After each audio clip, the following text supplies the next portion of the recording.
આ જે મુદ્દો છે, ગઈ વખતે આપણે જોયું હતું કે 37.26% વોટ એનડીએને મળ્યા હતા, 37.23% વોટ મહાગઠબંધનને મળ્યા હતા, એકદમ માઇનોર 0.3%નો ફરક. અને અહીંયા તો ઉપરથી એવું દેખાઈ રહ્યું છે કે RJD single largest party vote શેરની દ્રષ્ટિએ પણ બેઠકમાં નહીં. એનું કારણ એ છે કૃષ્ણા અને નુપુર કે આરજેડી 143 સીટ ઉપર લડી છે, જ્યારે ભાજપ અને જેડીયુ 101 સીટ ઉપર લડી છે, એટલે 40 સીટ વધારે છે. એટલે બટ નેચર છે, એટલે આમ જોવા જાવ તો એનો વોટ શેર ઘણો ઓછો કહેવાય, 22%. કારણ કે ભાજપ 101 માં 22% ઉપર છે, જ્યારે પેલું 143 પર 40%. એટલે 40 સીટમાં થોડો ઘણો બી વોટ શેર લીધો હોય તો આટલો ડિફરન્સ ઉપરથી ઊંધું હોવું જોઈતું હતું કે 143.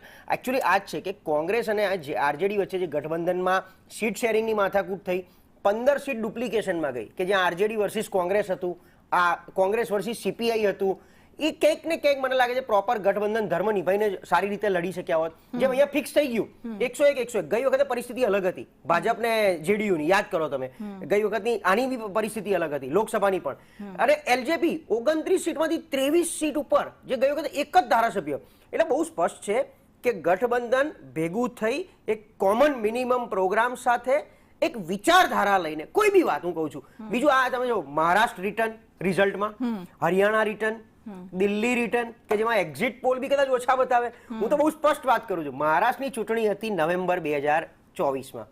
હવે ઓગસ્ટ સપ્ટેમ્બરમાં કંઈક દેવેન્દ્ર ફડણવીસ સાથે એમના કંઈક બીજી લેવલે વાત થઈ, તો એમનું સ્પષ્ટ માનવું હતું કે સરકાર નથી બનતી, અમારી સરકાર નથી બનતી. પહેલા એવું હતું. પછી જીત્યા પછી બી એમણે પોતે એવું કીધું કે અમને પોતાને અંદાજો નહોતો કે આટલી સારી રીતે અમે બહુમત મેળવીશું. એટલે જનતાનો જે તમારા પ્રત્યેનો વિશ્વાસ છે, કદાચ એ તમને પોતાને ખ્યાલ નથી. 193 સીટ અને 47 એક સમયની લાર્જેસ્ટ પાર્ટી આરજેડી અત્યારે 35, અડધી થઈ ગઈ. ગઈ વખતે એની 78 હતી, અડધી સીટ થઈ જાય. અને એટલે એનો મતલબ કે જે તમારો વિરોધ પક્ષ, જે તમારી સામી પાર્ટી જે તમારા વિશે પ્રચાર કરે છે, જંગલ રાજ વાળી વાત હોય, પરિવારવાદ વાળી વાત હોય, અહીંયા એટલું સ્પષ્ટ થયું લોકોને. કારણ કે નીતિશ કુમારની પેઢી તો આપણે જોઈ નથી કોઈ રાજકારણમાં.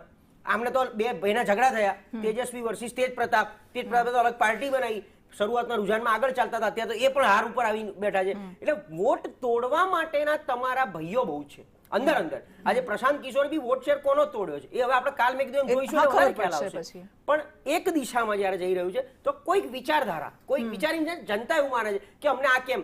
હું એક ઉદાહરણ આપું. મેં પટનામાં લોકો સાથે વાત કરી તો એમણે એવું કીધું કે પટનાની સિટીથી ગંગા નદી ક્રોસ કરીને સામે છેડે, જેમ આપણે ઔડા હોય એમ સામે છેડે જવું હોય તો પહેલા અમારે ઓછામાં ઓછા 2.5 થી 3 કલાક લાગતા. 2 કિલોમીટરનું અંતર છે આમ જોવા નદી વચ્ચે.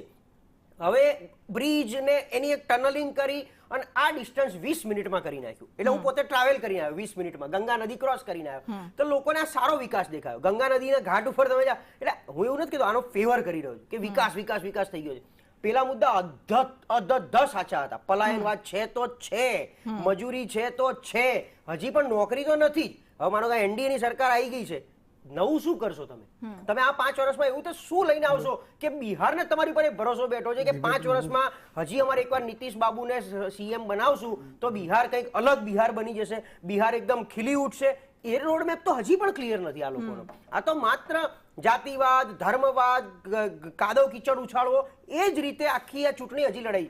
એક ફાયદો, એક વસ્તુ પોઝિટિવ આપણે લેવી પડે કે પહેલી વાર ઇતિહાસમાં બિહારની ચૂંટણીમાં કોઈ સિંગલ ગુનો નથી નોંધાયો. કોઈ સિંગલ એટલે બૂથ કેપ્ચરિંગ વાળી જે જૂની વાતો હતી, ક્રાઇમ એકાદો નાનો મોટો એ જ કહું છું. પહેલા તો આખે આખું બિહાર સળગતું એમ ચૂંટણી હોય ત્યારે, એમાંથી બહાર આવી ગયું આખું બિહાર. તો આ બધો પણ ક્યાંક વિશ્વાસ બેસતો હશે. આજે ગુજરાતમાં જેમ આટલા વર્ષોથી ભાજપની સરકાર એક જ મુદ્દે ચાલે છે, હિન્દુત્વ. એટલે લોકોએ ભરોસો બેસાડ્યો કે પહેલા કર્ફ્યુ થતા હતા, હવે નથી થતા, બસ એટલે ભાજપ સારું છે. આ મુદ્દા પર આવી યજ્ઞેશભાઈ, આ એક મુદ્દો જે હમણાં વાત કરી હિંસામાં અને મોકામાનું આપણે જોયું, અનંતસિંહ કે જ્યારે એમને જેલમાં નાખવા પડ્યા ત્યારે ખુદ લલ્લનસિંહ એમના પ્રચાર માટે આવી ગયા હતા. અને ભારતીય જનતા પાર્ટીનું એક નિવેદન પણ એમાં સામે આવ્યું હતું, સમ્રાટ ચૌધરીનું પણ આવ્યું હતું કે જ્યારે એમને પૂછવામાં આવ્યું કે શું કારણ છે, લલનસિંહને પણ પૂછાયું હતું કે શું કારણ છે તમે જંગલ રાજની વાતો કરો છો જ્યારે લાલુ પ્રસાદ યાદવની વાત આવે ત્યારે, તમારે શું એવું મજબૂરી છે એવી કે તમારે આવા ગેંગસ્ટર્સને અથવા તો આવા અપરાધિક ઇતિહાસ ધરાવતા વ્યક્તિને ટિકિટ આપવી પડે છે? ત્યારે એમણે એવું કહ્યું હતું કે વિનેબિલિટી ફેક્ટર, જે જીતી જાય તો પછી તો એમાં પાર્ટી વિથ ધ ડિફરન્સ શું રહ્યું?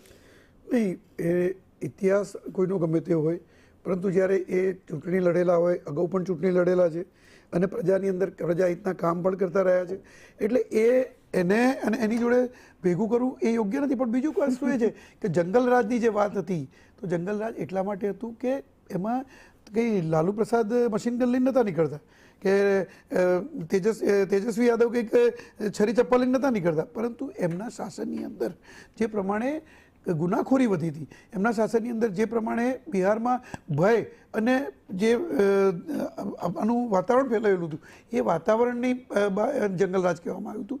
અને એ વાતાવરણના કારણે જે પરિસ્થિતિ 20 વર્ષ પહેલાં હતી એ પરિસ્થિતિ ફરીથી ન થાય એ માટેની વાત એ એનડીએમાં કરી, વડાપ્રધાન નરેન્દ્રભાઈ મોદીએ પણ કરી છે અને નીતિશ કુમારજીએ પણ કરી છે કે એ પુનરાવર્તન અને આપણી બિહારમાં ન સાથે થવું જોઈએ. કેન્દ્રીય મંત્રી